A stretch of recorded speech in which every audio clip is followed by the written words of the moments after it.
My wife humiliated me at family dinner, sitting next to her secret lover, mocking me like I didn't exist. I didn't raise my voice. I just pressed play. And when the truth filled that room, the silence that followed was my revenge.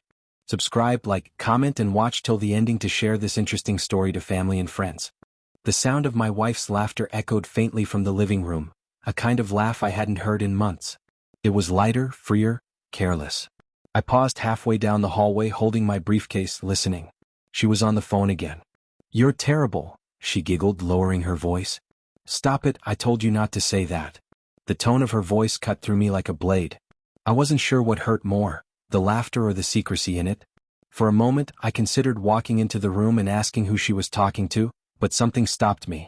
A man learns to recognize when he's already lost control of a situation. Instead, I walked quietly to our bedroom, set my briefcase down, and sat on the edge of the bed. The faint scent of a new perfume lingered on her pillow, one I hadn't bought. Over the next few days, small things began to stand out. She started dressing up for quick errands. Her phone was always face down, notifications turned off. She'd smile at messages she didn't explain. At dinner, she barely touched her food, always claiming she'd already eaten. I tried to talk to her once. "Clara," I said gently as she scrolled through her phone. "Are you happy?" She looked up, surprised. "What kind of question is that? I just feel like we're distant lately." She sighed, set her phone down, and gave me a weary look. "Mark, you're overthinking things again. You always do this. Not everything has to mean something." And just like that, the conversation ended. That night, I lay awake beside her while she texted under the blanket, the glow of her phone lighting up her face. I pretended to be asleep, my chest tight, every vibration of her phone feeling like a hammer against my ribs. The next morning, I left early for work, but instead of driving straight to the office, I parked a few streets away and waited. When she thought I was gone, she came out dressed in jeans and a light blouse, smiling as she got into a black car that wasn't familiar. My breath caught. The car pulled away and I sat frozen, gripping the steering wheel. A part of me wanted to follow, but another part whispered, "Not yet. Don't confront what you can't prove." That evening she came home humming. "Oh, Mom called," she said casually. "She wants us over for family dinner next weekend. Everyone's coming." Something about the way she said it, too cheerful, too rehearsed, made my gut twist. I nodded slowly, forcing a smile. "Of course," I said. "We'll be there." But deep down I knew something was coming. Something big. And I wasn't going to walk into it unprepared. The following week, Clara became unusually pleasant. She laughed more, cooked my favorite meals, and even asked about my work again. It should have felt good, normal, but something about it was off. It was too polished, too sudden. Like someone trying to clean a crime scene before the police arrive. "Don't forget, Saturday at 7, she reminded me with a bright smile as she cleared the breakfast table. "Mom wants us to be there early." I looked up from my coffee. "What's the occasion again?" She hesitated, then said, "Just a family dinner. You know how Mom is, she misses having everyone together." Her tone was casual, but her eyes darted away a second too quickly. I noticed the faint shimmer of guilt in them. That evening she spent hours choosing a dress. I watched her from the doorway as she tried on a red one, then a blue, before settling on a sleek black gown that clung to her in ways I hadn't seen her dress for me in years. "You look different," I said. She smiled faintly at the mirror. "Different good. Different, unexpected." She chuckled and turned away. "You'll survive, Mark. Try not to overanalyze." I smiled back, but inside I was piecing things together.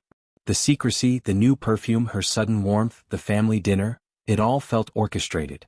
And the part that bothered me most wasn't just the possibility of betrayal, it was the confidence in how she carried it. Like she already knew she'd win whatever game she was playing. Saturday came faster than I wanted. As we drove to her parents' house, Clara hummed along to the radio, her mood light and carefree. I kept my focus on the road, glancing at her occasionally. Halfway there she said, "Oh, by the way, Mom invited one of her friends too. You'll like him. He's fun." I frowned slightly. "Her friend?" She nodded quickly. "Yes, her colleague from work. You've probably heard me mention him before." I hadn't. Not once. Still I said nothing. My instinct told me that Mom's friend wasn't what she was implying. I just gripped the steering wheel tighter and smiled faintly. When we arrived, her parents welcomed us warmly. Her mother hugged me tightly as always, but even she seemed slightly tense, her eyes flicking toward Clara in a way I couldn't quite read. As we sat down in the living room, Clara's phone buzzed. She excused herself quickly and stepped outside to answer it. Through the window I saw her smiling, too widely, and then I saw the black car pull up. A tall man stepped out, confidently adjusting his blazer before walking toward the door. Her laughter met him halfway. And in that instant I knew. The family dinner wasn't about family at all. It was about humiliation. But I stayed still, silent, watching everything.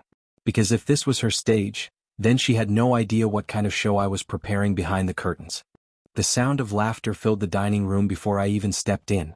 Clara was standing near the window, her hand lightly resting on the arm of the man she'd called Mom's friend. He looked about my age but sharper, polished beard, confident grin, the kind of guy who carried himself like he owned every room he walked into. "Mark," Clara said brightly, "this is Daniel. He works with Mom sometimes. Daniel, my husband." Daniel extended his hand, that kind of firm, overconfident handshake meant to assert dominance. "Pleasure to finally meet you, Mark. I've heard so much about you." I smiled politely, forcing my jaw to relax. "I wish I could say the same." Clara's mother coughed awkwardly, sensing the tension. "Dinner's ready. Everyone, let's eat." We moved to the dining table and I took my usual seat beside Clara. But she shifted her chair slightly, just enough to be closer to Daniel. I noticed it. So did everyone else. For a while the conversation stayed light. Work, travel, family updates. But gradually, Clara began to turn every topic into a subtle jab. "So, Daniel just got back from Dubai," she said with a proud smile. "He's doing some really impressive projects. You should hear the kind of people he meets." "That's great," I replied evenly. "I'm sure he has stories." Daniel smirked. "Oh, plenty. I try to live life to the fullest, you know? No point staying stuck in routines." Clara laughed, that same high-pitched laugh I'd heard through the phone days ago. "Exactly. Life's too short to be boring." Her brother glanced at me, uneasy. Her mother kept her eyes on her plate. Even her father shifted uncomfortably in his chair. But Clara didn't care. She was enjoying this. The public performance, the way she and Daniel traded glances that spoke of secrets only they shared. Halfway through the meal, Clara reached for Daniel's wrist as she laughed at something he said. A small touch, innocent to an outsider but intimate enough to set fire to the air between us. "Careful," I said calmly, setting down my fork. "People might start to think you two are more than friends." Clara froze for half a second before forcing another laugh. "Oh, come on, Mark. Don't be ridiculous." Daniel chuckled too, but I could see the flicker of nervousness in his eyes. I smiled faintly. "Of course. Just joking." But everyone at that table knew it wasn't a joke. The tension was thick enough to cut with a knife. As dinner dragged on, Clara kept up the act, teasing me, complimenting Daniel, pretending she was the star of some grand romantic movie. And though my heart felt like it was tearing apart, I said nothing. I smiled, I listened, I observed. Because what Clara didn't realize was that humiliation was a two-edged sword. And she had just handed me the handle. That night I couldn't sleep. The laughter from the dinner table echoed in my head like a cruel replay. Clara's voice, light, teasing, proud, kept slicing through my thoughts. I saw her leaning toward Daniel, the flick of her hair, the way she looked at him with that spark I hadn't seen in years. And I saw my reflection in the window behind them, silent, forgotten, the fool at the table. I lay in bed, staring at the ceiling while Clara showered. I could hear her humming, the same tune she'd hummed earlier that day, like she didn't just destroy the last bit of respect I had for her. When she came out, wrapped in her towel, she barely looked at me. "That was nice tonight, wasn't it?" she said casually, toweling her hair. "Yeah," I replied softly. "Very entertaining." She paused, catching the edge in my tone. "Oh, don't start. You were the one being awkward. You made everyone uncomfortable." "Did I?" I sat up slowly. "I thought that was your job." Her eyes narrowed. "What's that supposed to mean?" "It means," I said, my voice calm but heavy, "if you wanted to embarrass me, you could have just done it in private." She dropped the towel on the chair and faced me, her arms crossed. "Oh, please, Mark. Not everything's about you. Daniel's just a friend." "Friends don't make you laugh like that," I said. "Friends don't have you sneaking off for phone calls and private meetings. You think I don't notice?" She rolled her eyes, scoffing. "You're paranoid. That's why I can't talk to you anymore. You become dull, Mark. Predictable. You used to be ambitious, interesting. Now all you do is work, come home and stare at me like I'm your prisoner." Her words hit harder than I expected, not because they were true but because she said them so easily, without a flicker of regret. I stared at her for a long moment. Then I nodded slowly. All right. She frowned. All right what? All right, I repeated, forcing a calm smile. If that's how you feel, then I won't stop you from being happy. Her expression softened, maybe thinking she'd won. Good. I'm glad you understand. I do, I said, my tone even. Completely.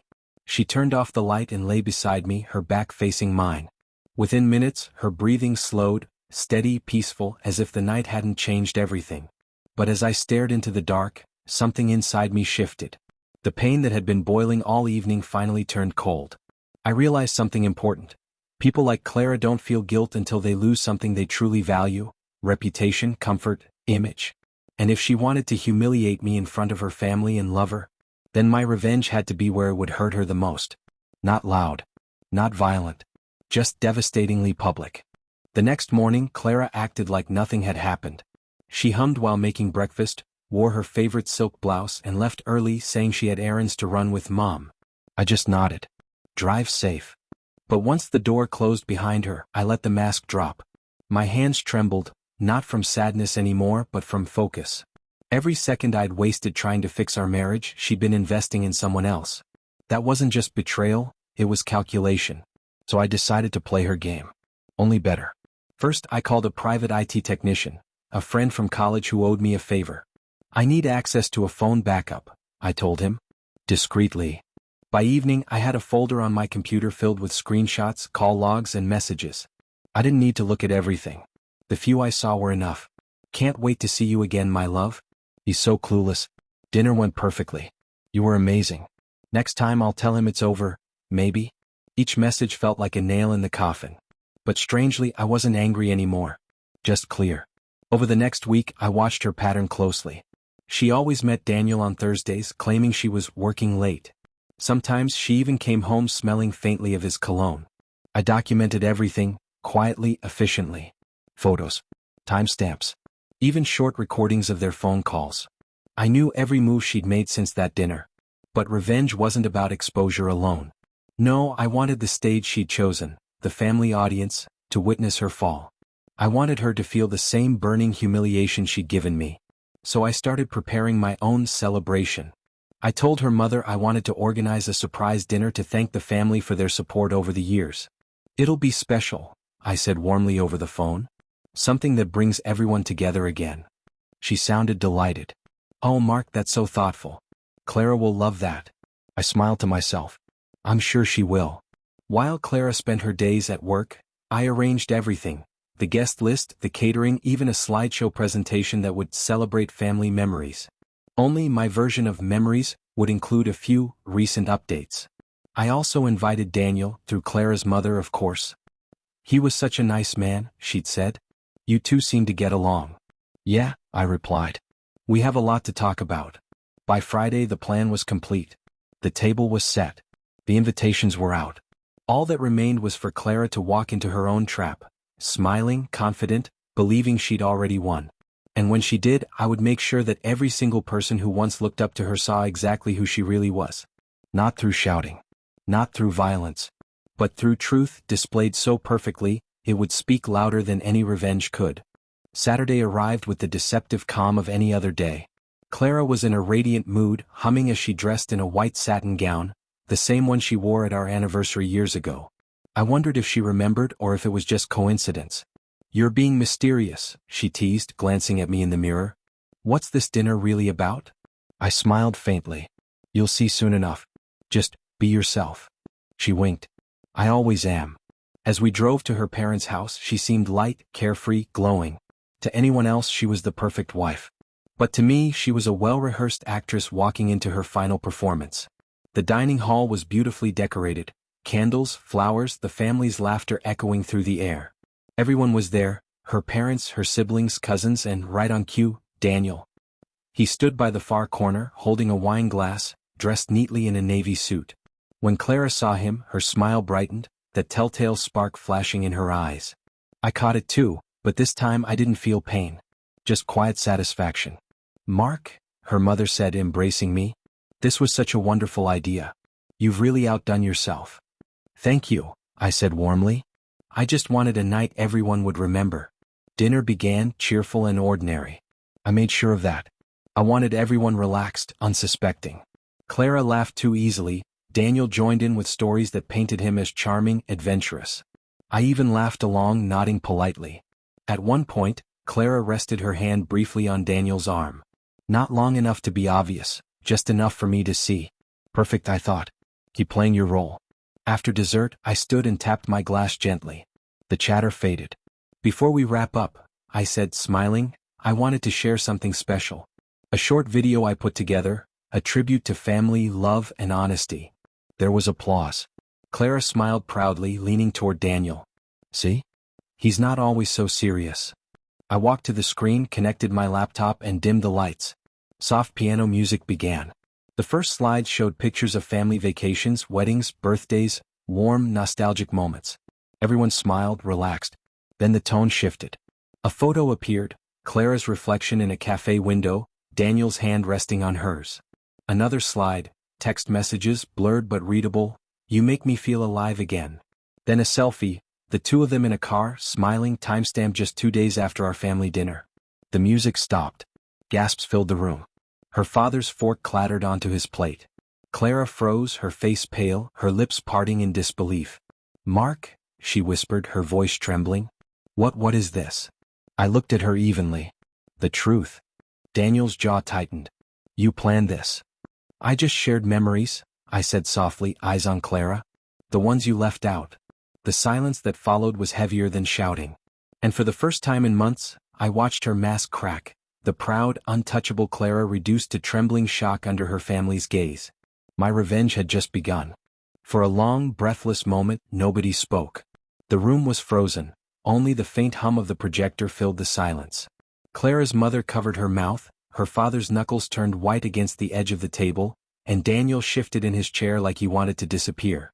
Clara finally found her voice. You set me up," she cried, her voice cracking.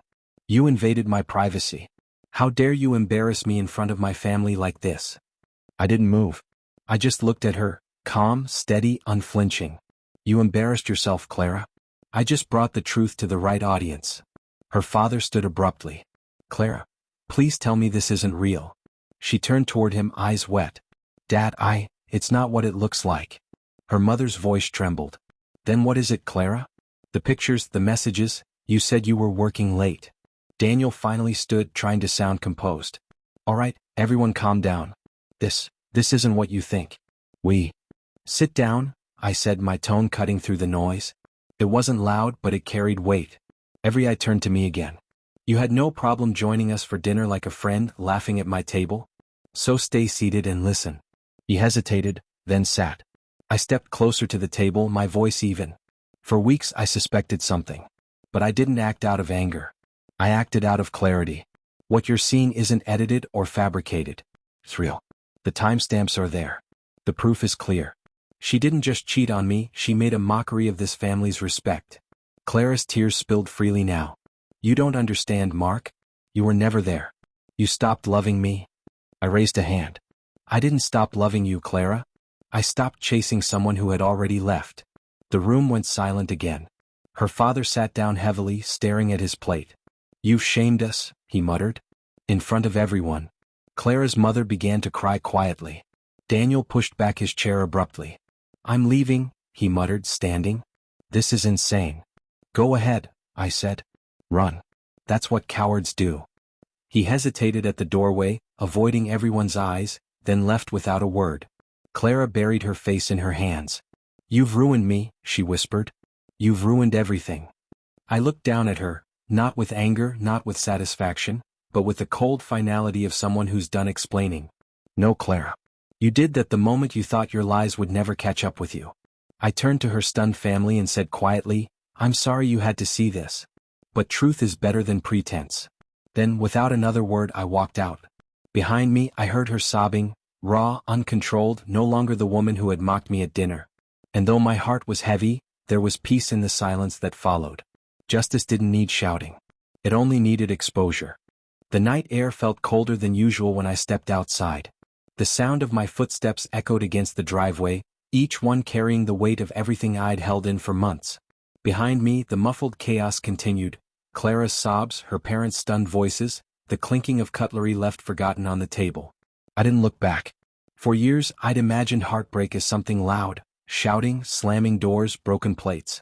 But the truth was quieter. It was a stillness that came after you'd done everything you could, and finally realized it was enough. I sat in my car, gripping the steering wheel, feeling the tremor in my hands. Not from guilt, but from release. For the first time, I wasn't the one being fooled, pitted, or controlled. The truth had done what I couldn't, it spoke for me. A few minutes later, Clara's brother came out. He hesitated by my window before speaking. "Mark, I didn't know. None of us did." I nodded. "You weren't supposed to." "She hid it well." He looked down. "She's broken right now. I've never seen her like that." I met his eyes steadily. "Neither had I." He sighed. "What are you going to do now?"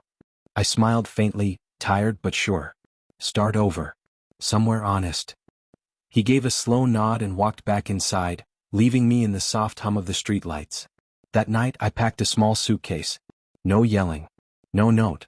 Just quiet movement. Clara called once, I let it ring. Then twice. Then again. Finally, I switched the phone off and placed it on the counter. When I stepped out of the house the next morning, dawn was breaking. The same sun rose over everything, the same city, the same street, but to me it felt different. Clean.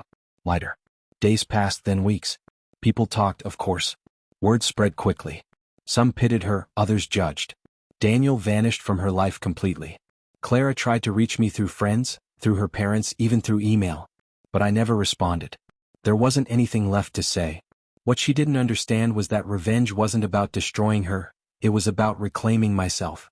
I hadn't screamed, I hadn't cursed. I'd just shown the truth and walked away with my dignity intact. Months later, I heard she'd moved out of town. Her career faltered, her family's trust never quite returned. As for me, I started over. A smaller apartment. Quieter life. I began focusing on things I'd abandoned long ago. Painting, evening runs, moments of peace that didn't depend on someone else's approval. One night, I looked out my window and smiled faintly. For the first time, the silence didn't feel empty. It felt earned. Because sometimes revenge isn't about pain or payback. It's about finally letting go, and walking away from the fire without looking back. Subscribe, like, comment, and share for more interesting stories.